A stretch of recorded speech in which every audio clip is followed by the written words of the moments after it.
Bonjour, chers amis. Que Dieu nous bénisse tous et qu'il nous garde dans son amour. Aujourd'hui, je viens parler d'un sujet, d'une parole qui m'a touché tout à l'heure, moi-même, pendant que je méditais. Et j'ai compris que nous sommes réellement des êtres qui vivent comme si on n'avait pas de conscience, comme si sous un coup de bâton magique, nous oublions tout et que notre intelligence ou notre cerveau est reformaté. Je voudrais nous parler de l'ingratitude que nous avions vis-à-vis d'une personne, vis-à-vis d'un être, vis-à-vis d'un père, vis-à-vis d'un frère. Et cette personne, ce n'est que Jésus-Christ. Dans nos vies, ou bien selon l'histoire d'ailleurs, qui est une histoire vraie, nous sommes tous nés propriété du diable. Nous sommes tous nés sous son influence. Vous allez me poser la question, pourquoi? Mais parce que nous sommes la descendance d'Adam. Parce que par la désobéissance d'Adam et d'Ève, le péché est rentré dans le monde. Ce qui fait que, étant de leur descendance, nous sommes d'office condamnés à aller en enfer, nous sommes condamnés à aller à la mort. Mais regardons ce que Dieu a fait. Dans son amour, il n'a pas pu supporter que sa créature, celle-là qui a été faite à son image, puisse aller en enfer. Et il a décidé de faire de sa puissance, de faire de sa parole, de faire de sa volonté chair. La Bible dit que le châtiment qui nous donne la paix était retombé sur lui. Ce qui fait que tout ce que Jésus a vécu, cela a été réservé aux hommes, donc à toi et moi. Non seulement nous étions condamnés par le péché d'Adam et Ève, mon frère, ma sœur, nombreux d'entre nous, nous sommes le fruit issu d'une soirée alcoolisée. Soit papa était saoul, soit maman était saoule. Mais regarde la semence d'abord qui a fait que nous puissions venir au monde. Elle était déjà souillée par le péché. Nombreux d'entre nous, nous sommes issus des relations adultériennes. Nombreux d'entre nous, nous sommes issus des relations impudiques. Donc, d'office, nous étions perdus. D'office, nous étions voués à la mort. Mais Dieu, dans son amour, il n'a pas pu supporter. Il a dit non. Les anges ont refusé. Les archanges ont dit non, ils ne peuvent pas venir nous sauver. Lorsque Dieu posait la question, mais qui enverrai-je pour aller délivrer mes enfants?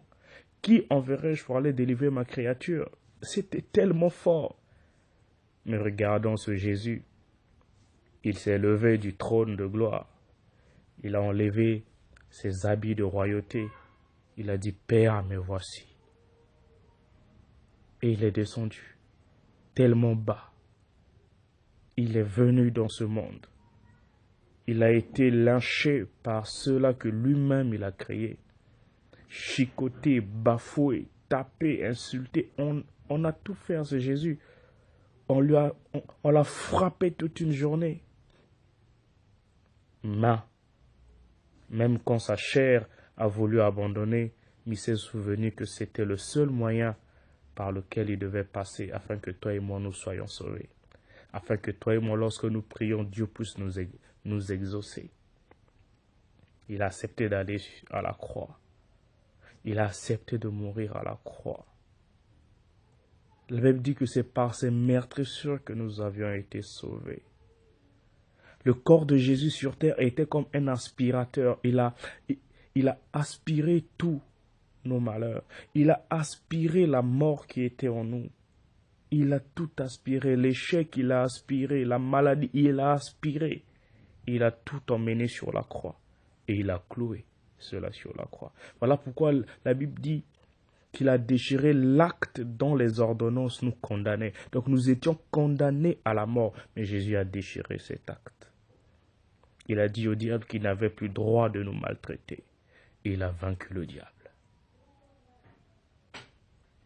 Et depuis ce jour, nous croyons fermement que Jésus l'a fait.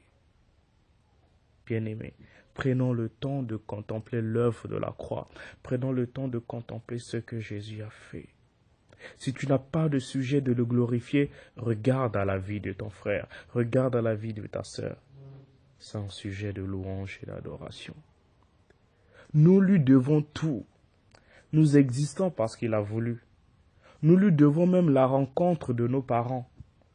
Nous lui devons le succès, la réussite de nos parents. Parce que Dieu a pourvu à leurs besoins, afin que toi et moi, nous ne puissions pas manquer à manger, à boire. Jésus a permis que les parents de nos parents ne puissent pas avorter. Tout ça pour que toi et moi, nous puissions être nés. Non, il y a tellement de sujets auxquels nous devons être reconnaissants envers ce Dieu. Nous lui devons tout, ce Dieu. Et la Bible dit, mort, nous étions morts avec lui. Ressuscités, nous avions été ressuscités avec lui. C'est dans la souffrance que Jésus nous a emmenés à la vie.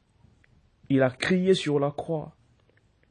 Le sang et l'eau ont coulé comme pour justifier la naissance d'une nouvelle génération. La naissance d'une vie nouvelle. Et il a emmené toutes ces choses dans le séjour des morts.